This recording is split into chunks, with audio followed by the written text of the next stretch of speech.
प्रभु का धन्यवाद करूँगा, उसकी संगति में सदा रहूँगा। गीत नंबर 100। प्रभु का धन्यवाद करूँगा, यीशु का धन्यवाद करूँगा, उसकी संगति में सदा रहूँगा, उसकी संगति में सदा रहूँगा।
हम सभी खड़े रहेंगे और मिलकर चेलों का विश्वास वचन बोलेंगे। मैं इत्कार रखता हूँ खुदा कादिर मुलक्कत बाप पर, जिसने आसमान और ज़मीन को पैदा किया, और उसके इकलौते बेटे हमारे खुदावन यीशु मसीह पर, कि रूह कुद्दूस से मुजस्सिब होकर कुंवारी मरियम से पैदा हुआ, पैंतूस पिलातूस की हुकूमत पर दुख उठाया, सलीब पर सींचा गया, मर गया और दफन हुआ, और तीसरे दिन मुर्दों में से जी उठा, आसमान पर चढ़ गया और खुदा बाप का के दाहिने हाथ बैठा है, जहाँ से वह जिंदों मुर्दों का इंसाफ करने को आएगा। मैं इत्कार रखता हूँ पाक कलीसिया आम पर, मुकद्दसों की रिफाकत, गुनाहों की माफ़ी, जिस्म के जी उठने और हमेशा की ज़िंदगी पर। आमीन। जमात कृपया बैठ जाए।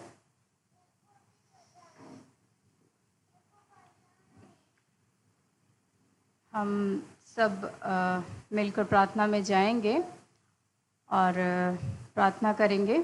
हम इस समय के लिए, वचन के लिए, अपने चर्च के हर एक लोगों के लिए, कि सब लोग चर्च में आएँ और हम मिलकर आराधना और उपासना करें। बाकी भाई सब अभी बताएंगे।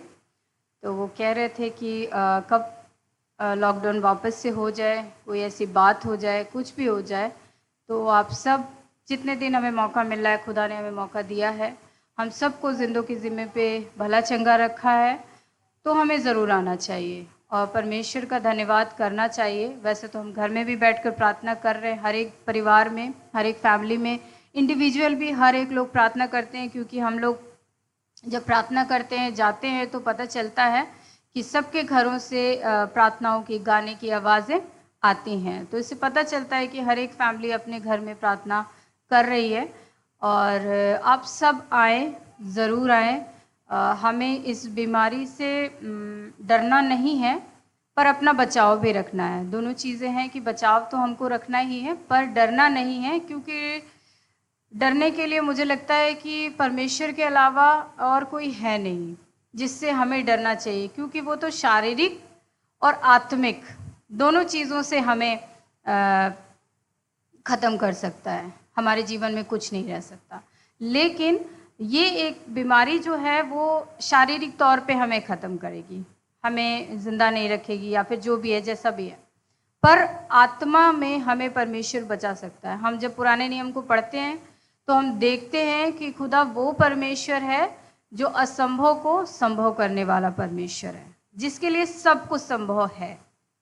ऐसी कोई भी चीज़ नहीं है कि मेरा परमेश्वर हमें इस बीमारी से नहीं बचा सकता। और जब हम खुदा के भवन में बैठे हों, मेरा जहाँ तक विश्वास है और आपका भी यही है, मैं जानती हूँ कि जब हम परमेश्वर के भवन में बैठे हैं तो मेरा पूरा विश्वास है कि प्रभु यीशु मसीह यहाँ पर उपस्थित है और हम सबको देख रहे हैं। तो हमें डरने की ज़रूरत नहीं है, क्योंकि प्रभु जो है हमें हमेशा बचाएगा। हमारी सुरक्षा करने वाला परमेश्वर है, हमें चारों तरफ घेरने वाला परमेश्वर है, और हमें हर एक पल हमें बचाने वाला है। अगर बीमारी आएगी भी तो मुझे लगता है कि शायद इस दरवाजे से एंट्रेंस, अंदर आने की उसको एंट्रेंस नहीं है। आपको तो है कि आप अंदर चर्च में आ सकते हैं, पर उस बीमारी को, उस तकलीफ को, उस परेशानी को चर्च के अंदर आने के लिए अनुमति नहीं है, क्योंकि ये प्रभु का भवन है, यहाँ पे प्रभु के बच्चे हैं। और ऐसी जगह पे मुझे नहीं लगता कि किसी को भी किसी से कोई भी बीमारी होगी। आज इतने समय हो गए, हम लोग चर्च बहुत कम कर दिए और बिल्कुल नहीं आए। पिछले संडे में नहीं आई, जबकि मैं घर पे ही थी, ऐसी बात नहीं थी, मेरी छुट्टी है इस महीने, पूरा ओपीडी ड्यूटी है, लेकिन मैं नहीं आई। तो मुझे भी अपने आप को, पहले क्या था कि हम लोग सोचते थे नहीं, संडे है तो चर्च का दिन है, चर्च जाना ही है। लेकिन बच्चों में भी वही हो गया है और बड़ों में भी वही चीज़ें होगी कि रूटीन हमारा, प्रभु से मिलने का टाइम जो था हमारा, वो हमने छोड़ दिया है। और यहोशू कहते हैं कि मैंने तो अपने आप को सोचा है कि मैं परमेश्वर की आराधना और उपासना करूंगा, लेकिन अब तुम लोगों के ऊपर छोड़ा है कि तुम क्या चाहते हो। मैंने तो अपना सोचा है कि खुदा, मैं तेरे नाम की आराधना और उपासना के लिए आऊँगा, चाहे कुछ भी हो। अगर परमेश्वर ने मेरा जीवन इतना रखा है, इतना ही सही। हमें प्रभु के हाथों में अपने आप को, जब हम वचन बोलता है उसको विश्वास रखते हैं, बच्चों को भी यही सिखाया है। इतने समय हो गए लॉकडाउन में, प्रभु ने हम सबको बचाया है, हम सब सुरक्षित हैं, ये परमेश्वर का अनुग्रह है। आप जरूर आएँ और लोगों को भी बोले। हम एक दूसरे से थोड़ा थोड़ा गैप करके बैठेंगे, बचाव जरूर रखना है। मैं इसके लिए नहीं कह रही आपसे कि आप ना रखें, जरूर रखें, लेकिन परमेश्वर हम सबको बचाएगा। चर्च आप ज़रूर आएँ। और हम प्रार्थना में जाएंगे और बाकी भाई साहब लास्ट में बताएंगे क्या ऑर्डर्स हैं, कैसे कैसे हैं, तो आप इस चीज़ को याद रखिए। मैं चाहूँगी कि शीला दीदी आकर प्रार्थना करें, फिर हम वचन में जाएंगे।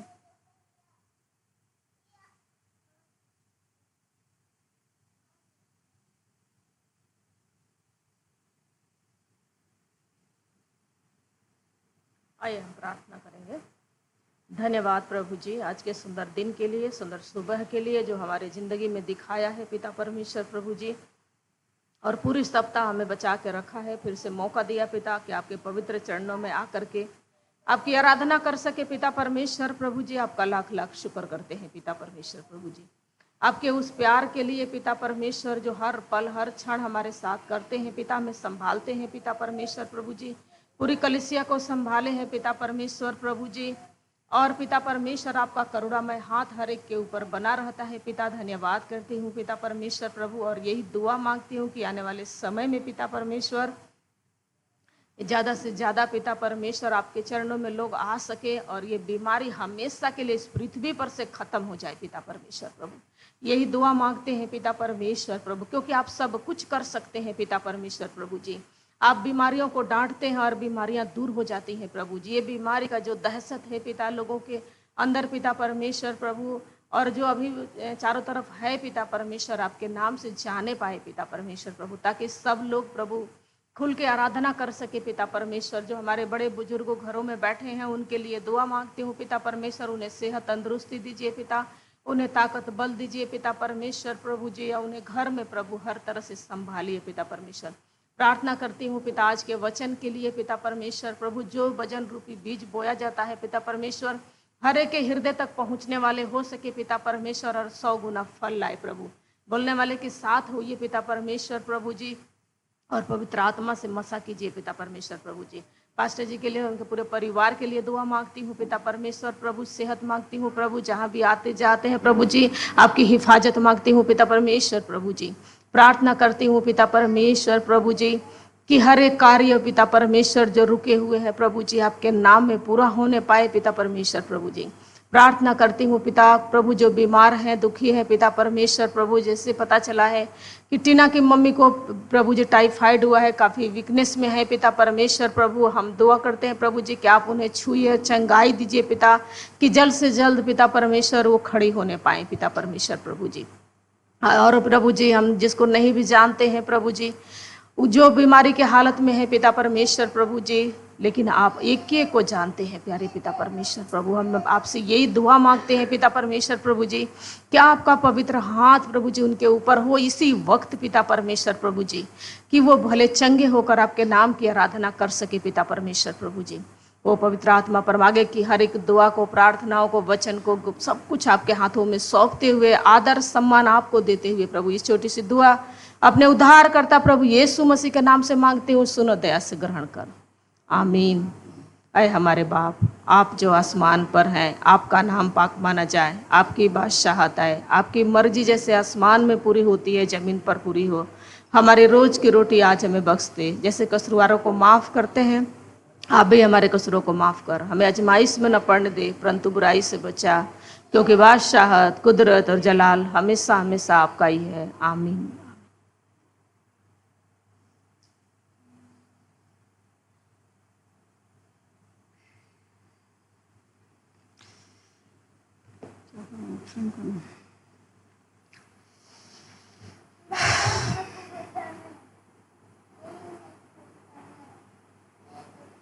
हम वचन में चलेंगे और हम पढ़ने के लिए निकालेंगे यहोशू।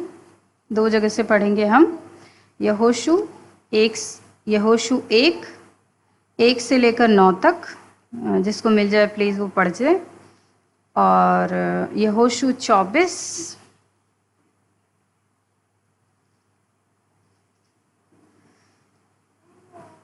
हम पढ़ेंगे 14 से लेकर 15, 14-15। यहोशू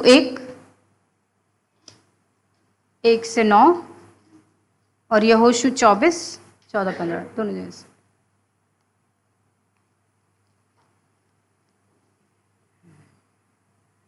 यहोवा के दास मूसा की मृत्यु के बाद यहोवा ने उसके सेवक यहोशू से, जो नून का पुत्र था, कहा कि मेरा दास मूसा मर गया है, इसलिए अब तू उठ, कमर बांध और इस सारी प्रजा समेत यरदन पार होकर उस देश को जा जिसे मैं उसको अर्थात इस्राएलियों को देता हूँ, उस वचन के अनुसार जो मैंने मूसा से कहा, अर्थात जिस जिस स्थान पर तुम पाँव धरोगे वह सब मैं तुझे देता हूँ।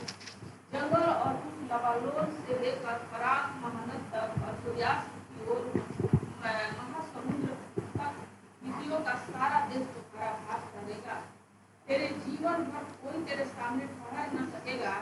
जैसा मैं मूसा के साथ रहा वैसे ही तेरे साथ रहूंगा। मैं न तो तुझे धोखा दूंगा और न तुझे छोड़ूंगा। इसलिए यह बात पर दृढ़ हो जा, क्योंकि जिस देश के देने की शपथ मैंने इन लोगों के पूर्वजों से खाई थी, उसका अधिकारी तू इन्हें करेगा। इतना हो कि तू यह बात कर और बहुत दृढ़ होकर जो व्यवस्था मेरे दास मूसा ने तुझे दी है, उन सब के अनुसार करने की चौकसी करना, और उससे न तो दाहिने मुड़ना न पाए। तब जहाँ जहाँ तू जाएगा वहाँ वहाँ मैं तेरा काम सफल होगा। व्यवस्था की यह पुस्तक तेरे चित्त से कभी न उतरने पाए। इसी में दिन रात ध्यान दिए रहना, इसलिए कि जो कुछ उसने लिखा है उसके अनुसार करने की तू चौकसी करे, क्योंकि ऐसा ही करने से तेरे सब काम सफल होंगे और तू प्रभावशाली होगा। क्या मैंने तुझे आज्ञा नहीं दी?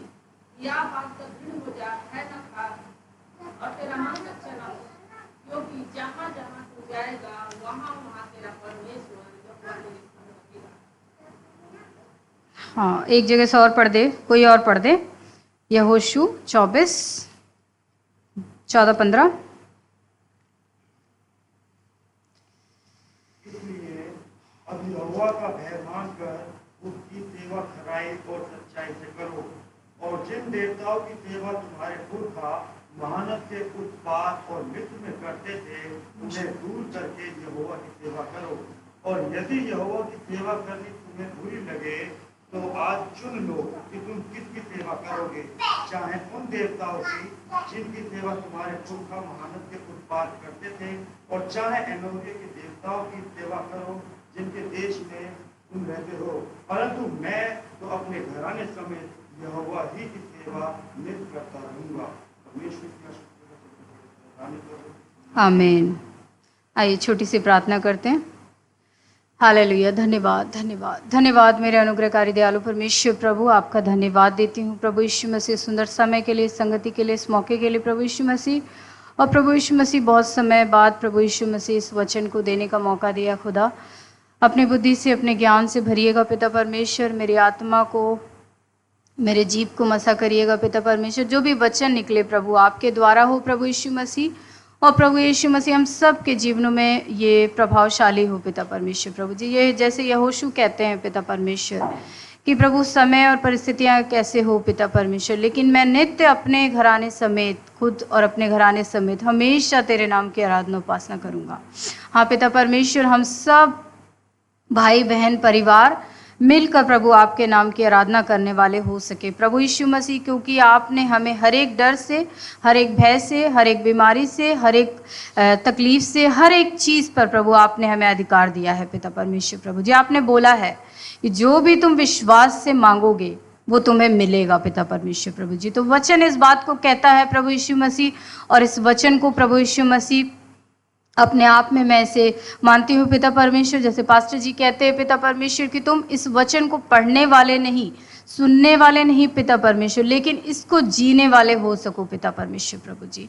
हाँ पिता परमेश्वर, हम सब लोग पिता परमेश्वर इसके द्वारा जीवन प्राप्त करें, ये हम में उपस्थित हो पिता परमेश्वर प्रभु जी। और प्रभु यीशु मसीह इस कलीसिया के एक एक जन को, यहाँ पे बैठे एक एक जन को, जितने लोग प्रभु आपके सामने अपने सरों को नम्रता और दीनता के साथ झुकाए हुए हैं पिता परमेश्वर, सब पर अपना आशीष भरा अनुग्रह भरा हाथ बनाए रखिए पिता परमेश्वर प्रभु जी। हम सब कुछ आपके हाथों में सौंपते हो प्रभु, अपने आप को भी प्रभु आपके हाथों में सौंपती हूँ, आपके प्यारे बेटे प्रभु यीशु मसीह के नाम से मांगती हूँ, आमीन। हाँ, अभी जो समय लॉकडाउन का चल रहा था तो हम सब जगह प्रेयर हो रही थी, और हम लोगों ने भी शुरू किया, क्योंकि मैंने आज तक जो है पूरी बाइबल कभी नहीं ख़त्म करी। तो हम लोगों ने सोचा कि हम सब शुरू से ही शुरू करते हैं, शुरू से ही। तो हम अभी न्यायों पे है, 2nd चैप्टर हमारा चल रहा है, और हर दिन इसको प्रार्थना हम करते।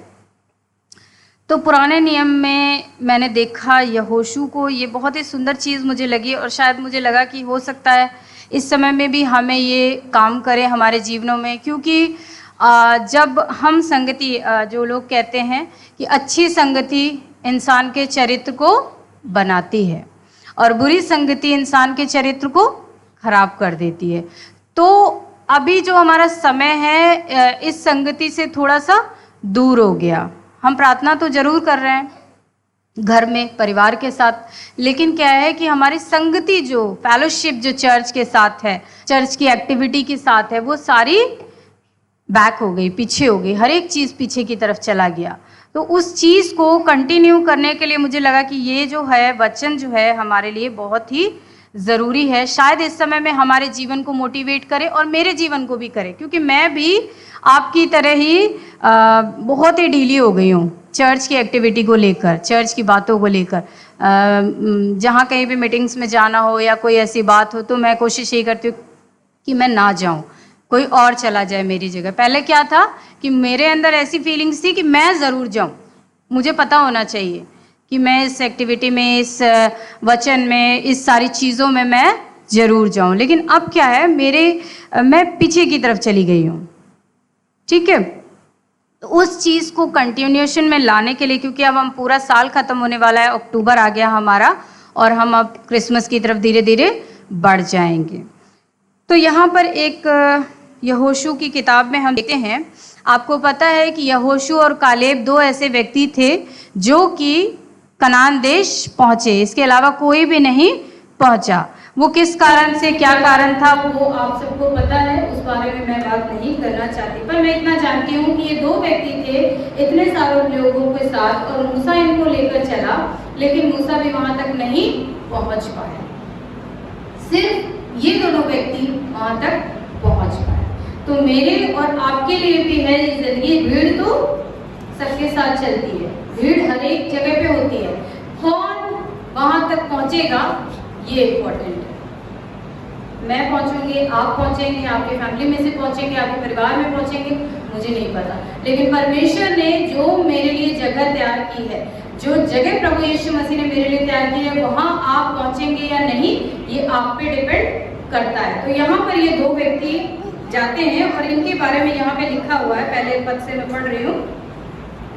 यहोशू एक पढ़ रही हूँ। यहोशू के दास मूसा की मृत्यु के बाद यहोवा ने उसके सेवक यहोशू से, जो नून का पुत्र था, कहा, मेरा दास मूसा मर गया है, इसलिए अब तो उठ, कमर बांध, इस सारी प्रजा समेत यरदन पार होकर उस देश को जा जिसे मैं उनके अर्थात इस्राएलियों को देता हूँ।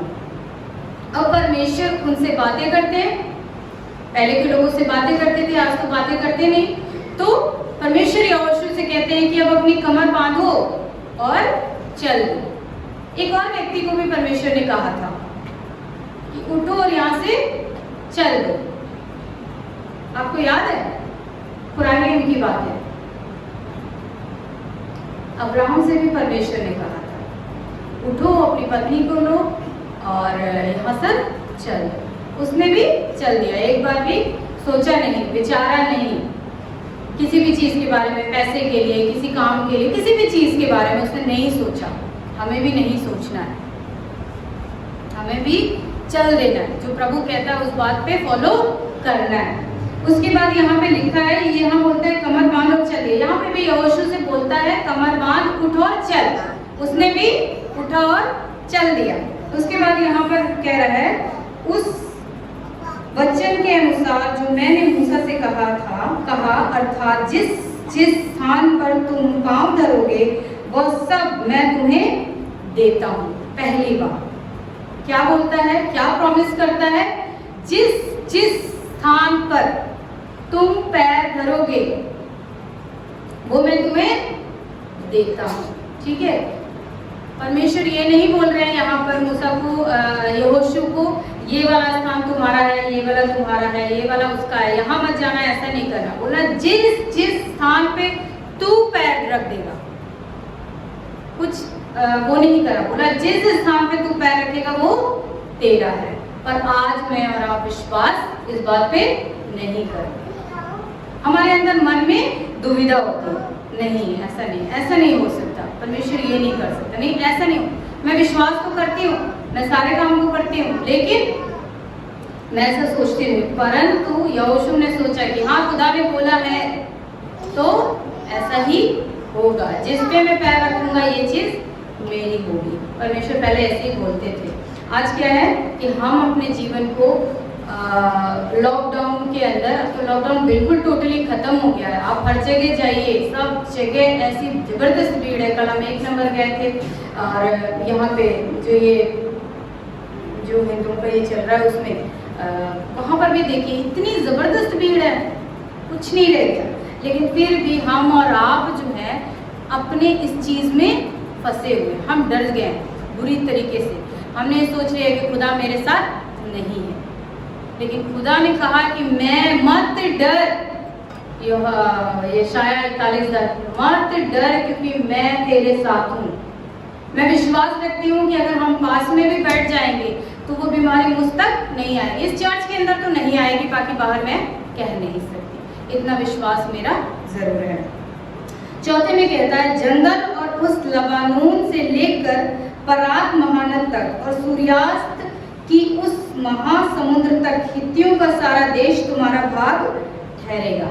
ये सब तुम्हारा ठहरेगा। सब चीज में परमेश्वर ने मुझे और आपको अधिकार दिया है, हर एक चीज पर। कोई ऐसी चीज प्रभु ने छोड़ी नहीं, ना बोली कि नहीं ये तुम्हारा नहीं है। हर एक चीज पर उसने बोला जो तुम करोगे, जो तुम प्रार्थना के द्वारा मांगोगे, विश्वास के द्वारा मांगोगे, वो तुम्हारे लिए हो जाएगा। तेरे जीवन भर कोई तेरे सामने ठहर ना सकेगा। अब यहाँ भी एक चीज लिखी हुई है कि तेरे जीवन भर तेरे सामने ठहर ना सकेगा, कोई तेरे सामने ठहर ना सकेगा। अगर आपके सामने बाइबल होती तो आप देखिए, मेरी बातों को सुनकर सोचिए, कोई भी चीज तेरे सामने ठहर ना सकेगी। कोई एक चीज ये छोड़ा नहीं प्रभु ने। ये बीमारी, ये तकलीफ, ये गरीबी, ये भुखमरी, ये चीज तुम्हारे आगे रह जाएगी। प्रभु ने कहा कोई भी चीज तेरे सामने ठहर नहीं सकेगी, और आज भी वो चीज आपके साथ लागू है। तभी आप आज इस बीमारी से बचे हुए हैं। और जिन लोगों को ये बीमारी हुई भी, वो भी परमेश्वर की अनुग्रह से बच गए। जो होता है वो भी खुदा के अनुग्रह से होता है, जो नहीं होता है वो भी परमेश्वर की ही उपस्थिति से होता है। मैं समझती हूँ जो वो करते हैं वो उनकी इच्छा है, जो नहीं करते वो भी उनकी इच्छा है, उस बारे में हमको सोचना नहीं है। उसमें लिखा है आगे, जैसे मैं मूसा के संग रहा वैसे ही तेरे संग भी रहूंगा। क्या बोला है इन्होंने? जैसे मैं मूसा के संग था वैसे तेरे साथ ही रहूंगा। और इस्राएलियों में हम सब आते हैं, आप सब आते हैं ना इस्राएलियों में। क्या आपकी गिनती इस्राएलियों में नहीं है ना आपकी गिनती इस्राएलियों में? तो परमेश्वर ने बोला कि कोई भी चीज तेरे सामने नहीं टिकेगी, और मैं तेरे से जैसे मूसा के साथ था वैसे ही तेरे साथ रहूंगा।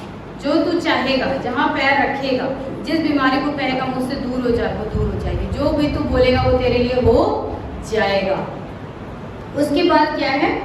मैं तुझे धोखा ना दूंगा, ना तो मैं तुझे धोखा दूंगा और ना तुझको छोड़ूंगा।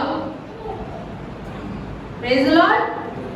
प्रभु यीशु मसीह ने, परमेश्वर ने बोला यहोशू को इस जगह पे, ना तो मैं तुझे धोखा दूंगा और ना तुझे छोड़ूंगा। हर एक रिश्ता, हर एक चीज आपको धोखा दे सकती है। इवन बाइबल बताती है कि एक माँ एक बच्चे से बहुत प्यार करती है, लेकिन बाइबल बताती है कि माँ भी अपने दूध पीने वाले बच्चे को एक से छोड़ सकती है, लेकिन मैं तुझे नहीं छोड़ूंगा और ना ही तुझे धोखा दूंगा।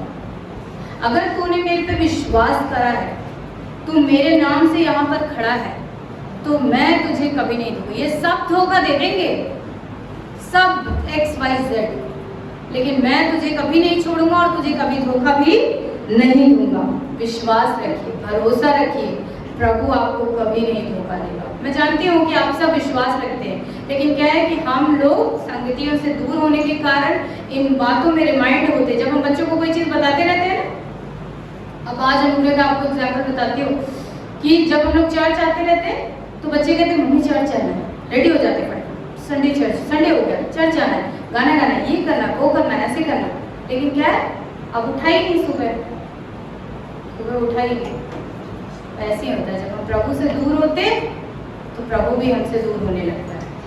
प्रभु तो हमारे लिए खड़ा ही है, लेकिन हमें उसके पास जाना है, छोड़ूंगा। उसके बाद छठे पद में बता रहा है, इसलिए हियाव बांध कर दृढ़ हो जा। ज्यादा टाइम नहीं लूंगी आपका। इसलिए हियाव बांध कर दृढ़ हो जा, क्योंकि जिस देश के देने की शपथ मैंने इन लोगों को पूर्वज से खाई थी, उसका अधिकारी तू इन्हें करेगा। इतना तो तू हियाव बांध कर और बहुत दृढ़ होकर जो व्यवस्था मेरे दास मूसा ने तुझे दी, उस सब के अनुसार करने में चौकसी करूंगा, और उससे ना तो दाहिने मुड़ना और ना बाएं। तब जहां जहां तू जाएगा वहां वहां तेरा काम सफल होगा। ठीक है, प्रेज द लॉर्ड। जहां जहां, ये बहुत जरूरी है। देखिए, हम और आप इंसान हैं, हम किसी भी काम को शुरू करते हैं, किसी भी चीज को, तो हम ये क्या चाहते हैं, सफलता चाहते हैं अपने हर एक चीज में। अगर हम बच्चों को पढ़ा रहे हैं तो हम चाहेंगे वो पास हो जाए। अगर हम किसी काम को कर रहे हैं तो हम चाहेंगे कि उसमें सफलता हमको मिले।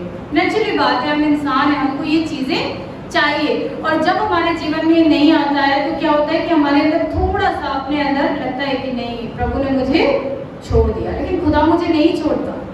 खुदा ने प्रॉमिस किया है कि ना तो मैं तुझे धोखा दूंगा और ना तुझे छोड़ूंगा। लेकिन मैं अपने आप से ये थिंकिंग बना लेती हूँ, सोच लेती हूँ कि मेरा ये काम नहीं बन रहा है, इसका मतलब खुदा ने मुझे छोड़ दिया। मेरी ये चीज नहीं हो रही है, इसलिए खुदा ने मुझे छोड़ दिया। लेकिन परमेश्वर कहता है कि तुम मेरी सारी आज्ञाओं को मानोगे, मेरे कहे अनुसार चलोगे, तो तुम्हारे जहां जहां क्या लिखा है, ना तो उससे बाएं मुड़ना ना उससे दाएं मुड़ना, और जहां जहां तुम जाओगे तुम्हारा काम सफल हो जाएगा। परमेश्वर ने बोला कि तुम जो चाहोगे, जो तुम्हारी इच्छा है, वो सब तुम्हारे लिए हो जाएगा। अगर हम बीमारी में भी हैं, हम इस समय परेशानी में भी हैं, इस समय गरीबी में हैं, इस समय तकलीफ में हैं, फिर भी हमें याद रखना है यहोशू की इन बातों को। खुदा ने बोला है, खुदा ने कहा है कि ऐसा नहीं होगा, ऐसा नहीं होगा। जहाँ तू जाएगा मैं तेरे साथ रहूँगा, मत डर क्योंकि मैं तेरे साथ हूँ। मैं तुझे कुछ नहीं होने दूंगा, मैं तुझे सफलता दूंगा, मैं तेरी हर एक जरूरतों को पूरा करने वाला परमेश्वर, मैं बैठा हूँ तेरा बाप यहाँ पे। बच्चे क्या करते हैं, कुछ भी चाहिए होता पापा से कहते हैं। दूसरे को कुछ चाहिए होता अपने पापा से कहता है, उसको पता नहीं है पापा कर पाएगा नहीं कर पाएगा, लेकिन कहता है। तो हमें भी ऐसे सोचना है कि हमारा बाप तो मतलब राजाओं का भी राजा है, तो हमें किस चीज की कमी। गर्व की बात है, गौरव से बोलिए, अपने परमेश्वर पर गर्व कीजिए। और मैं गर्व करती हूँ कि प्रभु ने मुझे एक ईसाई परिवार में जन्म दिया, परमेश्वर की आराधना और उपासना करने का मुझे मौका दिया। मैं गर्व करती हूँ कि मैं एक क्रिश्चियन हूँ। मैं गर्व करती हूँ कि मेरा पिता परमेश्वर है, वो राजाओं का राजा है, और मैं एक राजकुमारी से कम अपने आप को नहीं समझती, क्योंकि खुदा ने मुझे ये ओहदा अपने आप ही दिया है। और हर एक जगह पे अपने परमेश्वर की आराधना जहाँ पे भी आप कर रहे हैं, अपने घर में कर रहे हैं, किसी के परिवार में कर रहे हैं, कहीं मीटिंग में कर रहे हैं, चर्च में कर रहे हैं, याद रखिए खुदा आपको देख रहा है, वो है वहाँ पर। आपको कभी कोई बीमारी, कोई तकलीफ, कोई परेशानी नहीं होगी। इस बात का प्रॉमिस प्रभु ने कर दिया पहले ही, बहुत साल पहले, आज नहीं बहुत साल पहले। पर आपको इस चीज का विश्वास रखना है। 8वां पद बहुत ही अच्छा लिखा हुआ है इसमें, इसको देखिएगा।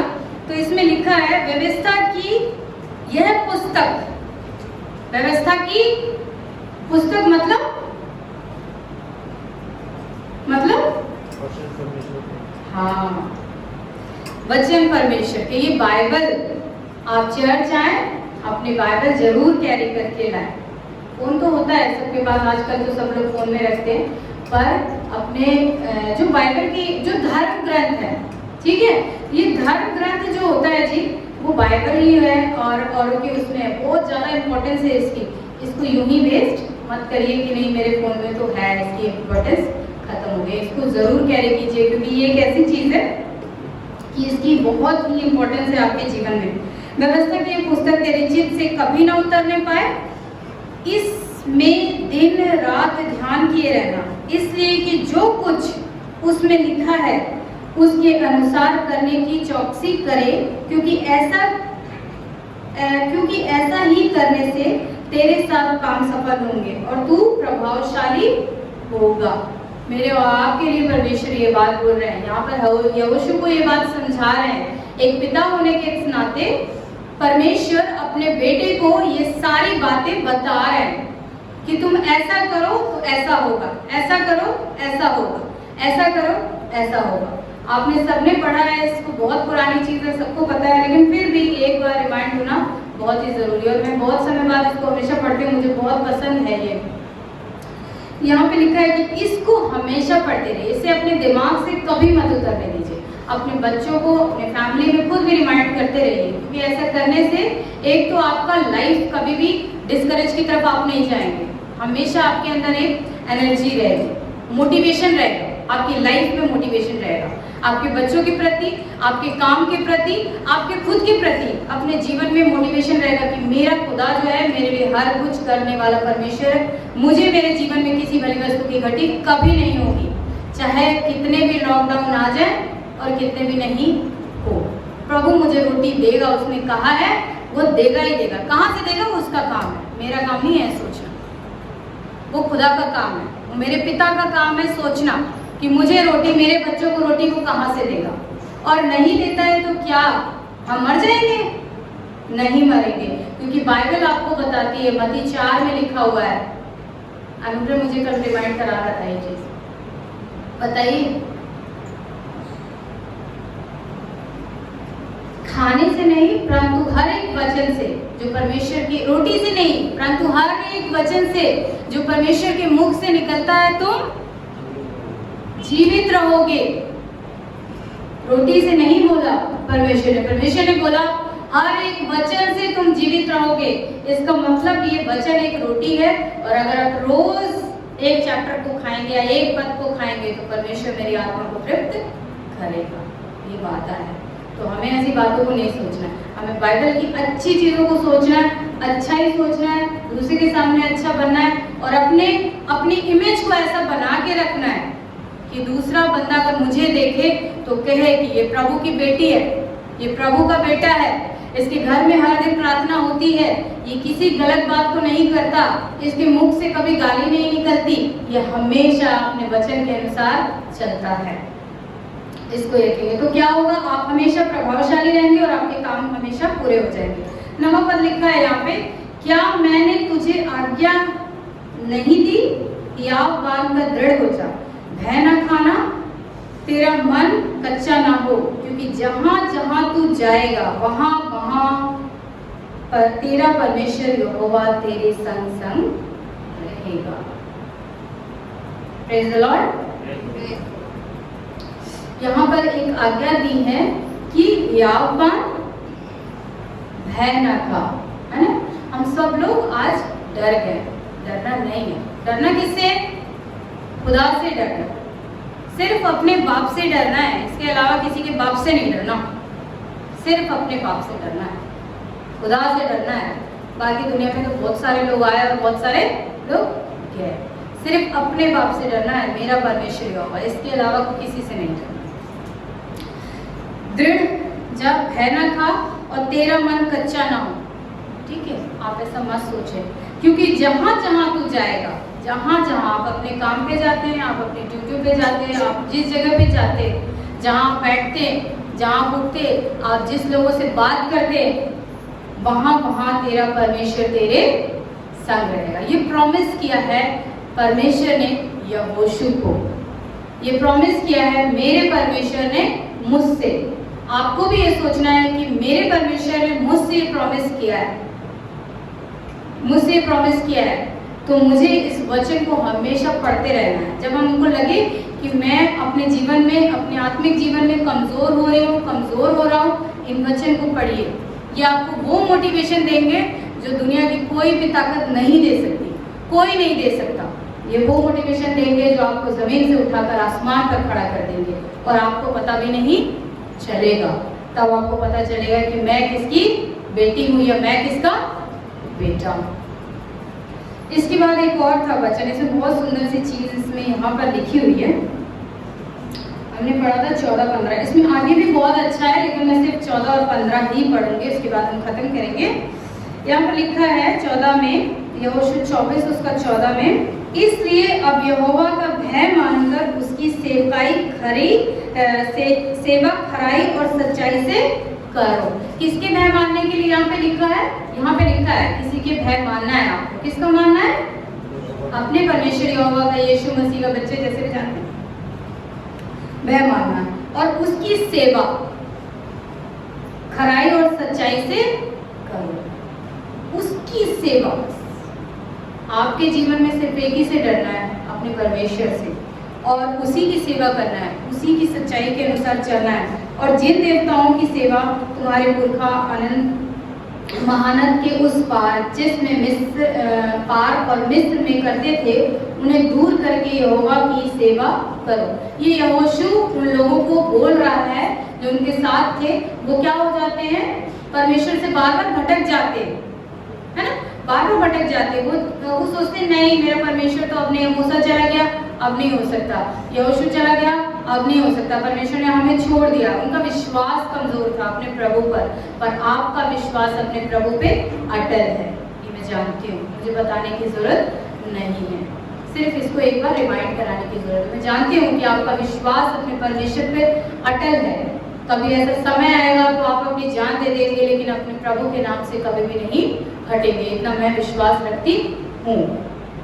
तो ये लोग बदल जाते थे, तो बहुत परेशान हो गया मूसा ना, अपने लोगों को बार बार सिखाता है, यहोशू बार बार सिखाता है, ऐसा मत करो, ऐसा मत करो, मत जाओ, मत करो, परमेश्वर तुम्हारे साथ है, परमेश्वर तुम्हें कभी नहीं छोड़ेगा, ना तुम्हें त्यागेगा, ना तुम्हें कोई बीमारी होगी, ना कोई तकलीफ होगी, तुम मत करो, जहाँ तुम जाओगे वो तुम्हें दे देगा, जिस जगह जाओगे वो सब चीज़ तुम्हारी हो जाएगी। लेकिन फिर भी उन्होंने इस वचन की बातों को ग्रहण नहीं किया, उन्होंने नहीं माना, नहीं विश्वास किया। तो हमें क्या करना है?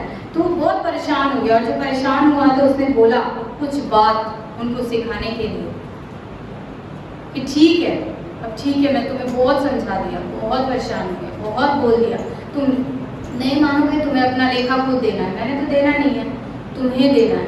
लेकिन मेरा क्या काम है कि मैं आपके भी जीवन को खराब ना होने दूँ, मेरी जिम्मेदारी है ना, क्योंकि हम सब जब चर्च में क्रिश्चियन है तो हम क्या है? भाई बहन है ना, हम भाई बहन है। तो अगर मेरा एक भाई अगर गटर में, नाली में गिर रहा है तो क्या मैं उसे छोड़ दूंगी? नहीं छोड़ूंगी ना। कोशिश मेरी यही रहनी चाहिए कि मैं उसको पकड़ के निकाल लूं, है ना। तो क्या कैसे निकाल पाएंगे आप? कैसे आपको पता चलेगा?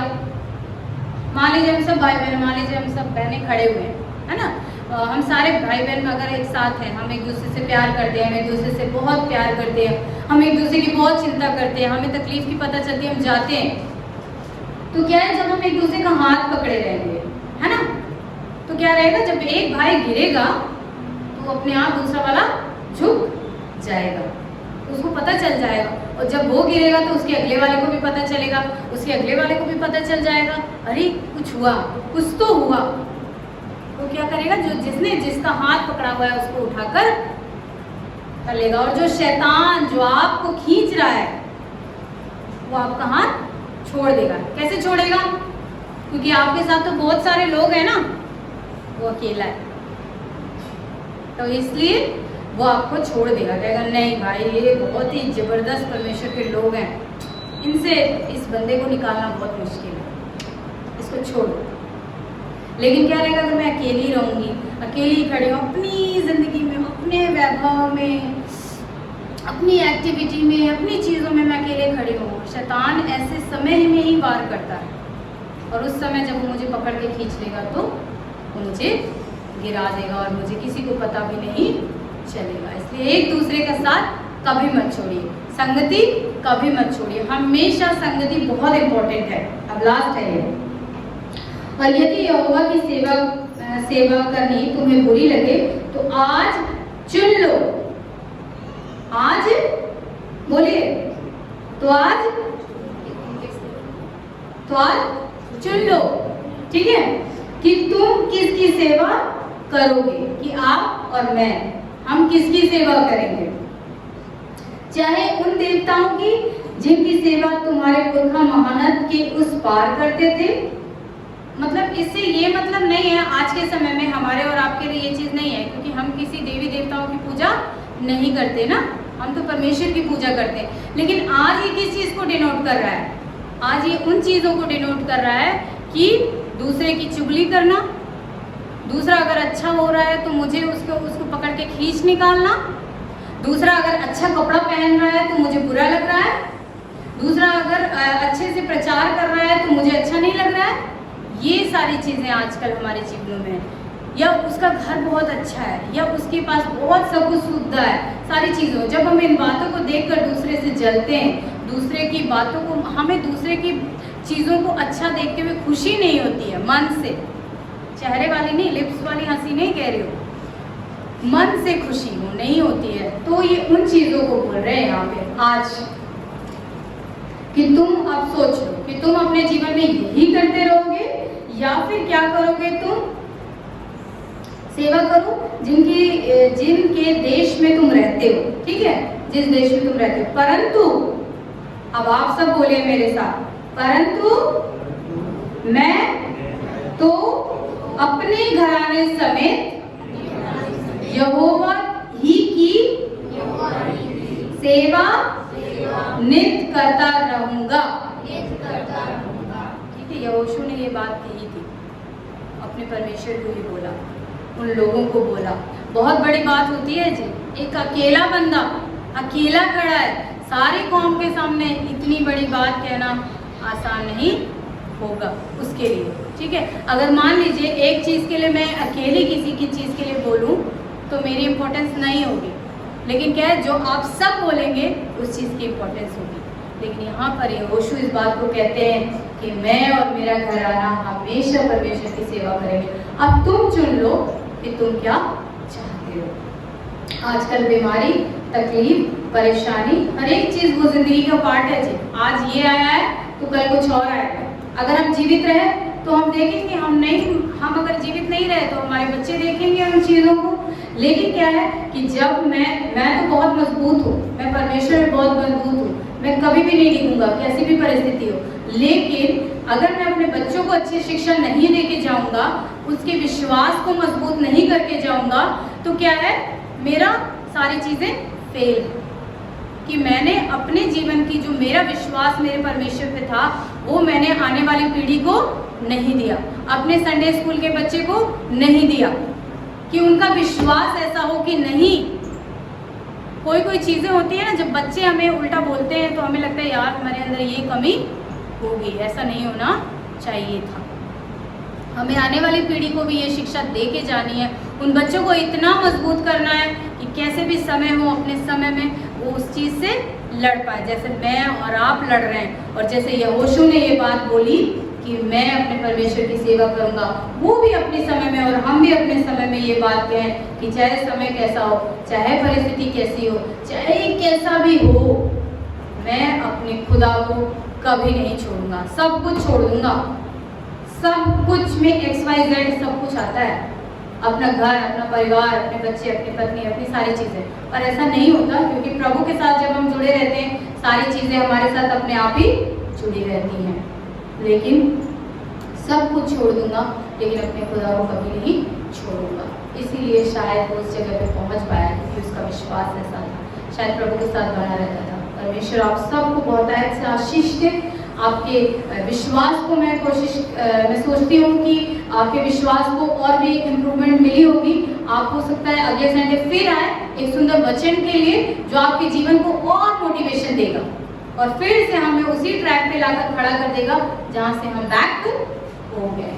क्योंकि हमें एक दूसरे के साथ कभी नहीं छोड़ना है, क्योंकि जब हम एक दूसरे को पकड़े रहेंगे हम एक दूसरे की ज़रूरतों को और एक दूसरे की परेशानी को जानते रहेंगे, और जब हम छोड़ देंगे तो हमें नहीं पता चलेगा कि कौन क्या हो जाएगा। तो एक दूसरे के साथ हमेशा बनाए रखिए। आइए छोटी सी प्रार्थना करते हैं। हालेलुया, धन्यवाद धन्यवाद धन्यवाद धन्यवाद मेरे अनुग्रहकारी दयालु परमेश्वर प्रभु, आपका धन्यवाद देती हूँ सुंदर वचन के लिए प्रभु यीशु मसीह। और प्रभु यीशु मसीह यहोशू के लिए पिता परमेश्वर कि उन्होंने अपने जीवन में पिता परमेश्वर इन चीज़ों को फॉलो किया पिता परमेश्वर प्रभु जी। और खुदा हम भी आज इतने सालों बाद पिता परमेश्वर प्रभु जी इस चीज़ों को फॉलो करें, उस अनुसार चले। प्रभु आप में बड़े पिता परमेश्वर, हमारे जीवन से हमेशा आपके नाम की महिमा हो प्रभु। हर इन्फेक्शन, हर रिएक्शन, हर वायरस से प्रभु हम सबको बचाइए, क्योंकि आपने वादा किया है पिता परमेश्वर। मैं जानती हूँ प्रभु यीशु मसीह की सब कुछ टल जाएगा, लेकिन आपकी कही हुई बातें कभी नहीं टलेंगी पिता परमेश्वर। हाँ पिता परमेश्वर, हम जितने बैठे हैं सब पर अपना आशीष पर हाथ बनाए रखिए पिता परमेश्वर। हर एक की जरूरतों को अपने वचन के अनुसार आप पूरा कीजिए प्रभु। किसी के भी जीवन में किसी बड़ी वस्तु की घटी ना हो प्रभु, कोई भी परेशानी, कोई भी दुख तकलीफ उनके जीवन में ना आए पिता परमेश्वर। हम सब आप में बड़े पिता परमेश्वर प्रभु जी। और प्रभु जब आप आए पिता परमेश्वर, हम आपके साथ जाने वाले हो सके पिता बाप। हम एक दूसरे के साथ कभी ना छोड़े प्रभु यीशु मसीह। एक दूसरे की खुशियों में खुश और एक दूसरे के दुखों में दुख होने वाले हो सके पिता परमेश्वर प्रभु जी। सब पर अपना अनुग्रह भरा हाथ बनाए रखिए पिता परमेश्वर। आपने हम सबको अब तक संभाला है खुदा, आगे भी संभालिए। छोटी सी दुआ को सुनिए और कबूल कीजिए। आपके प्यारे बेटे प्रभु यीशु मसीह के नाम से मांगती हूँ, आमीन। इसके बाद हम सब खड़े हो जाएंगे और इसी के साथ हदिया ले डालेंगे। ये रखा हुआ है बॉक्स, इसमें आकर हम डालेंगे।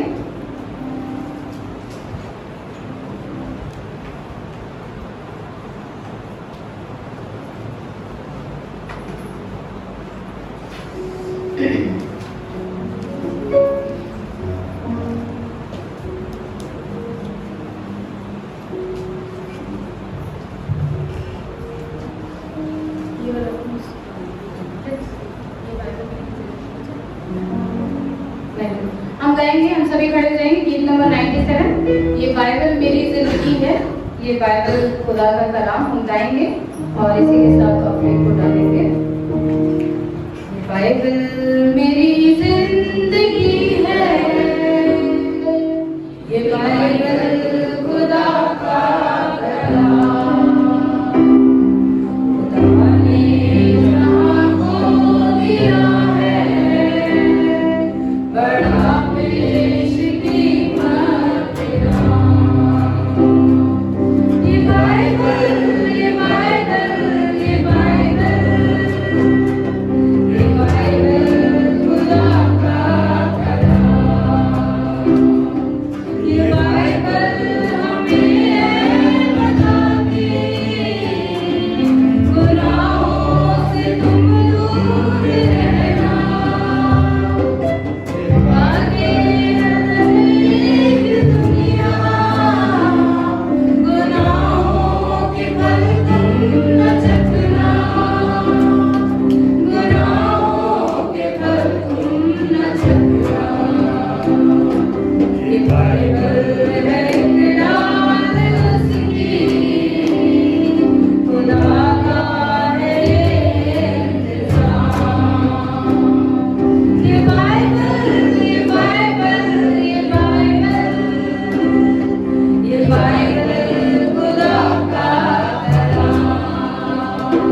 रश्मि ने बहुत बड़ी सच्ची सी बात कह दी है ना। आज इस बात को मैं अपने चर्च में भी और दूसरे चर्चेस में भी देख रहा हूँ।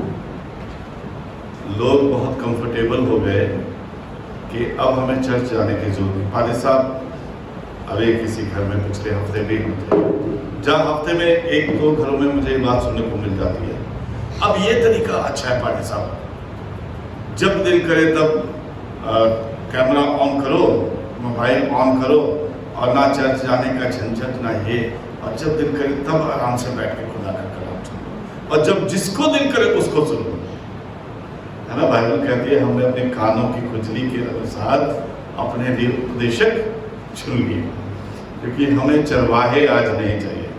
पहले एक समय था ना, पहले समय था बच्चे माँ बाप के पीछे पीछे चलते थे, आज उल्टा हो गया, माँ बाप बच्चों के पीछे पीछे चलते हैं, है ना। पहले एक समय था जब खुदा अपने खालिद को या उपदेशक को, बोलने वाले को भेजता था, लोग उसकी सुनते थे। आज ये लोग अपने लिए चुनना चाहते हैं, और नहीं है तो ऑप्शन है, जब मर्जी मोबाइल को ऑफ कर दो, स्विच ऑन टू अदर, है ना, स्विच ऑन टू अदर, किसी और के साथ आप जो है हाथ जोड़ सकते हैं और किसी और को सुन सकते हैं। पिछले दिनों बिशप साहब का एक लेटर आया, मैं उसे बताने के लिए जा रहा हूँ। वो ये है, Netherlands, England, America, German, Greece, कई सारे देशों की उन्होंने गिनती दी, उनके बारे में लिखा है। इन्होंने दोबारा से लॉकडाउन शुरू कर दिया, और आपके पास ये खुशकिस्मती कितनी है मैं नहीं जानता, ये सौभाग्य आपके पास कितना है मैं नहीं जानता कि कब दोबारा से चर्च बंद हो जाए।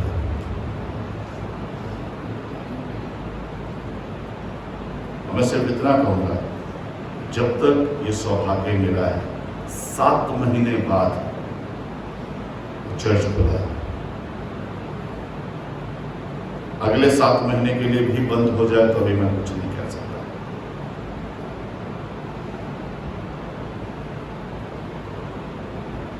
वो आलस का चोगा, अपनी मन मर्जी का चोगा मुझे जरूर से उतारना है,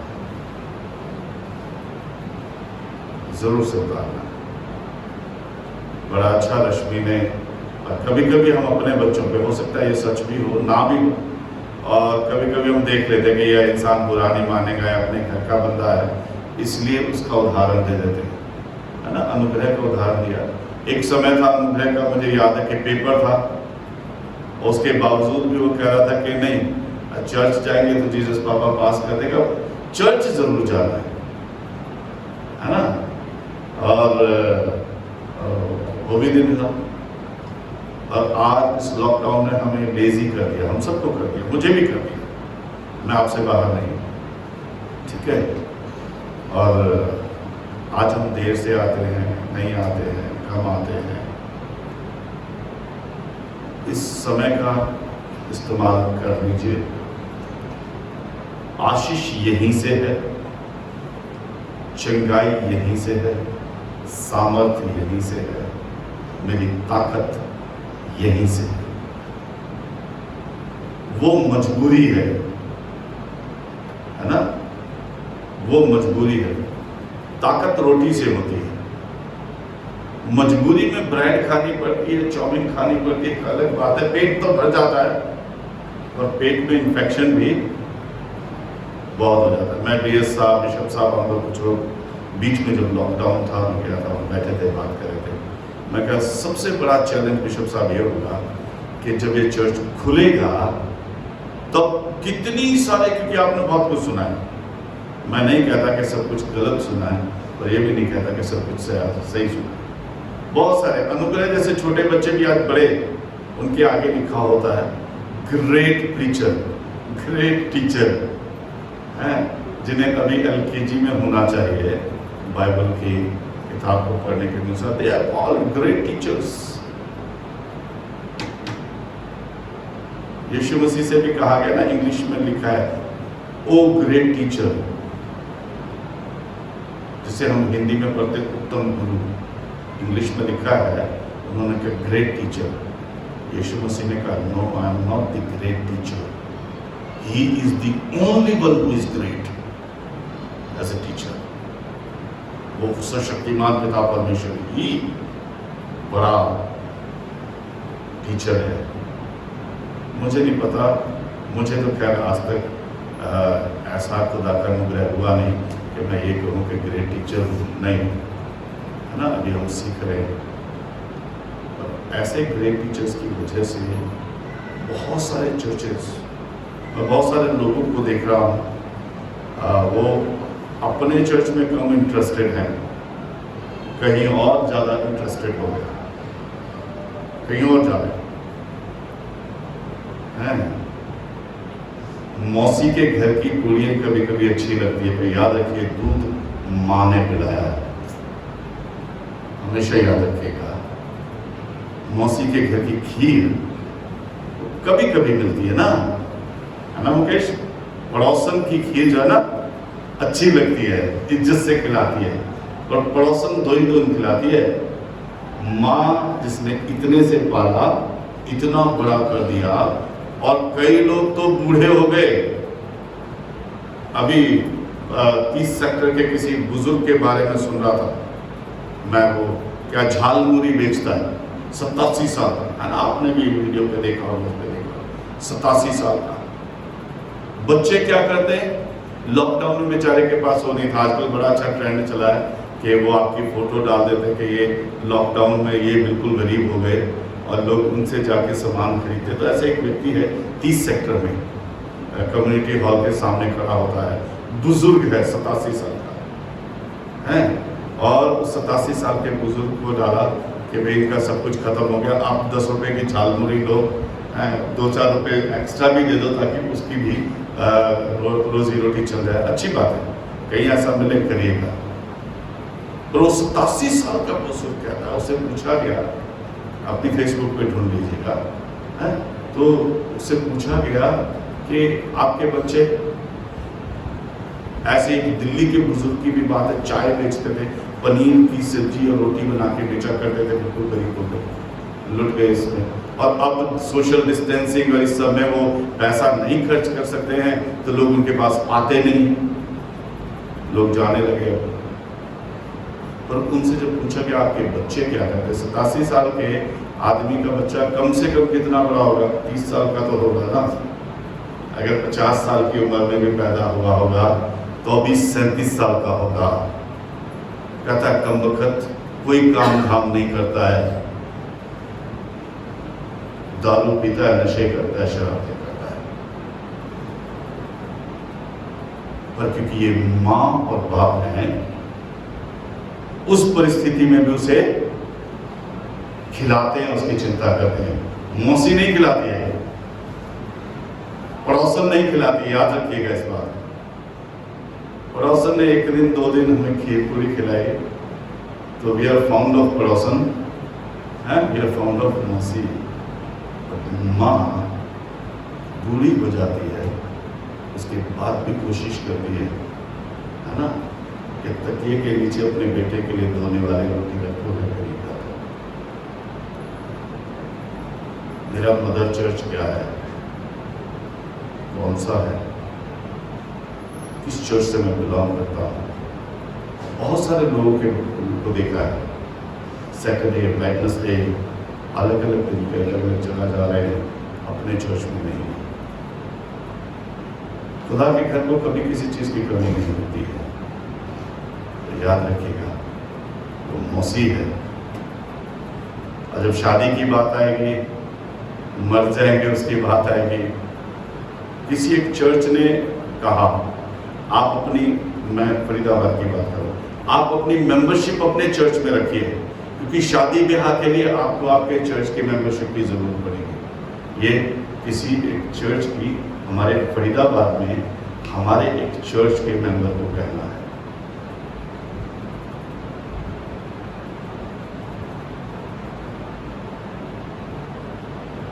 आप अपनी मेंबरशिप कंटिन्यू रखिए, क्योंकि मरने में और शादी ब्याह में आपको अपने चर्च, इस चर्च की जरूरत पड़ेगी।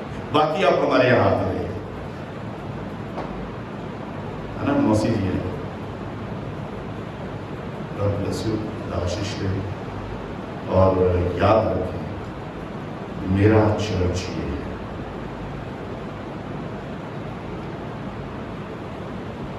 मोबाइल नहीं है।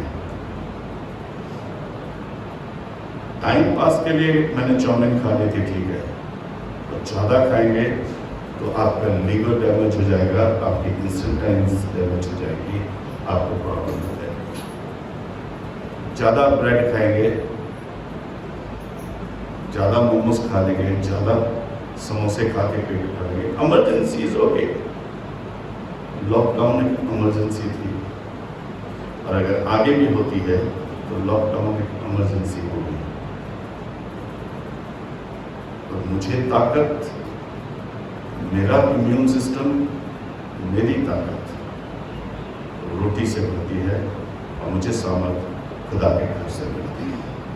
और खुदा आपको बहुत सामर्थ्य बनाए, आशीष दे।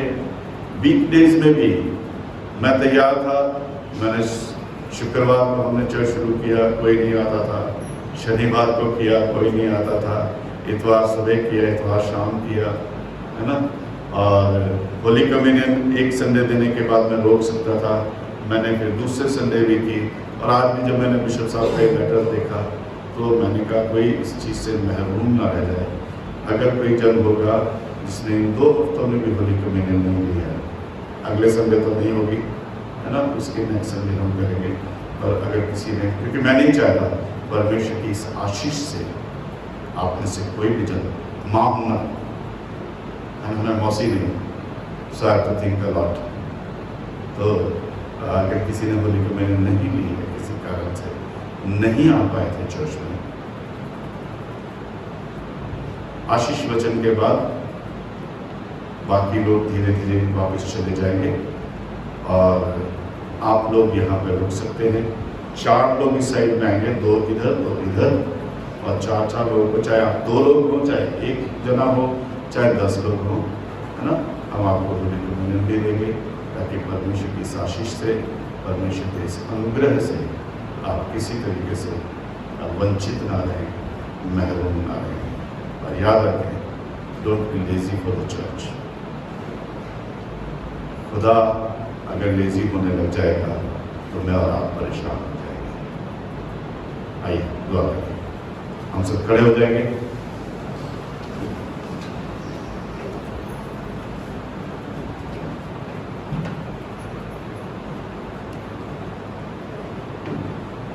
स्वर्गीय दयालु पिता परमेश्वर, हम धन्यवाद करते हैं यहोशू के लिए, कैलेब के लिए, और उस वचन के लिए जो आज प्रभु जी आया निकल कर।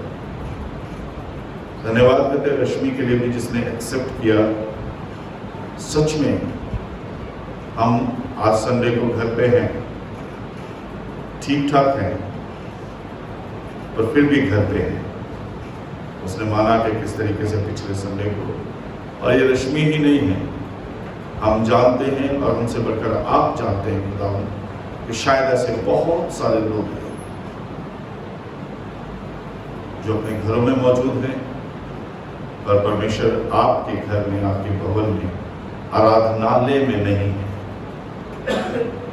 जो मोबाइल पे मौजूद हैं, क्योंकि उनके पास ये ऑप्शन है, रश्मि को जो परमेश्वर का वचन परमेश्वर ने दिया उसे सुने या नहीं सुने, या फिर किसी और को सुने जो बोलने में एक्सपर्ट हैं, जिन्हें मीठी और चटपटी बातों के द्वारा से प्रभु आपके वचन को सुनाना आता है।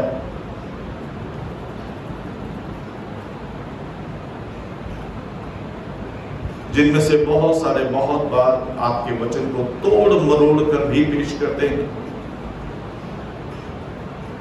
हम नहीं जानते, पर ये भी सच है प्रभु, बहुत सारे झूठे भविष्यवक्ता, झूठे उपदेशक भी इन दिनों में हैं।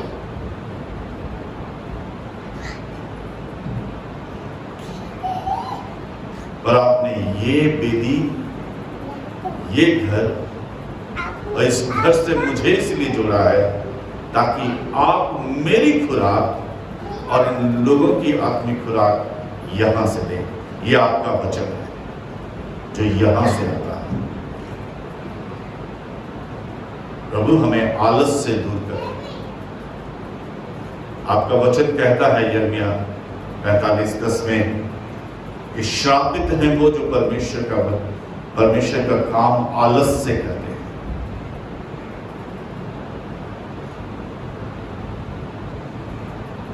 सो प्रभु हम आपके हाथों में सौंपते हैं। आज हम बाजारों में जाने से नहीं डरते हैं। आज हम शादी ब्याहों, बर्थडे पार्टीज में जाने से नहीं डरते हैं। आज हम दूसरे रस्मों रिवाज, ऑफिस जाने से नहीं डरते हैं। और सबसे शक्तिशाली सर्वशक्तिमान पिता परमेश्वर के भवन में आने से डरते हैं।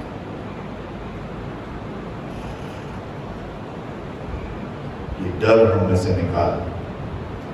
आपका वचन कहता है मैंने तुम्हें डर की आत्मा नहीं दी है। अपनी पाकुरू को, जिसे परिस्थितियों ने हमने से उठा लिया है, फिर से उससे हमें अभिषेक करें। प्रभु आज का वचन जैसा यहोशू ने कहा कि तुम अपनी जानो, पर आज से मैंने और मेरे परिवार ने एक बार फिर से, हम यूं कहें कि एक बार फिर से हमने ये निर्णय ले लिया कि मैं और मेरे बीवी बच्चे, मेरे बाल बच्चे, मेरा परिवार परमेश्वर की, इस परमेश्वर की और परमेश्वर की इस भवन की ही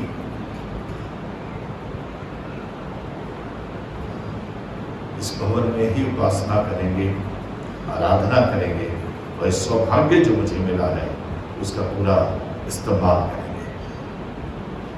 धन्यवाद करते प्रभु आज के वचन के लिए। और ये बड़ी सच्चाई थी जो प्रभु आपने रश्मि के जरिए से कही। ये आपका वचन है और इसके लिए हम धन्यवादी हैं। ये हमारे लिए वार्निंग भी थी, इसके लिए हम आपके धन्यवादी हैं। प्रभु हमारी प्रार्थना है कि हमारे देश को, विश्व को इस पैंडेमिक महामारी से, इस कोरोना वायरस के इन्फेक्शन से बचाएं। हमारे अंदर से भी डर निकालें और प्रभु आराधनालयों को बंद होने से बचाएं। हमारी विनती है आपसे, अब दोबारा कभी भी, जब तक ये सूरज चांद है, कभी आपके भवन बंद ना हो। कभी प्रभु ये दुर्भाग्य, ये बदकिस्मती, ये काले दिन हमारे लिए ना आए। प्रभु बहुत भयानक दिन थे वो, जहां से आशीष आती है वो दरवाजे बंद थे, जहां से जिंदगी मिलती है उस दरवाजे पे जाना मना था, जहां से मैं बच सकता हूं, अनंत जीवन मिलता है।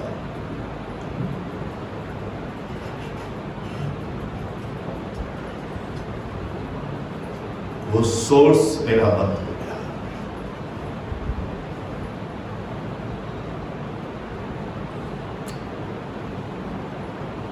धन्यवाद प्रभु इन दरवाजों को फिर से खोलने के लिए। धन्यवाद प्रभु, धन्यवाद पिता परमेश्वर, धन्यवाद, धन्यवाद, धन्यवाद प्रभु, आपका बहुत बहुत शुक्र। लंबे समय बाद हम आपके भवन में आपकी बेटी के सामने हैं। प्रभु ये सौभाग्य हमसे फिर न छीनिएगा। प्रार्थना है आपके बेटे हमारे उद्धारकर्ता प्रभु यीशु मसीह के नाम से दुआ सुने और कबूल करें। आमीन।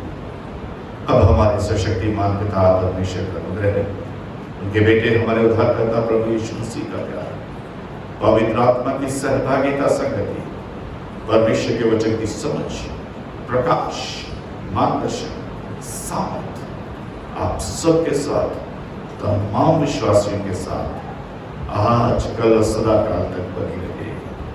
आमीन।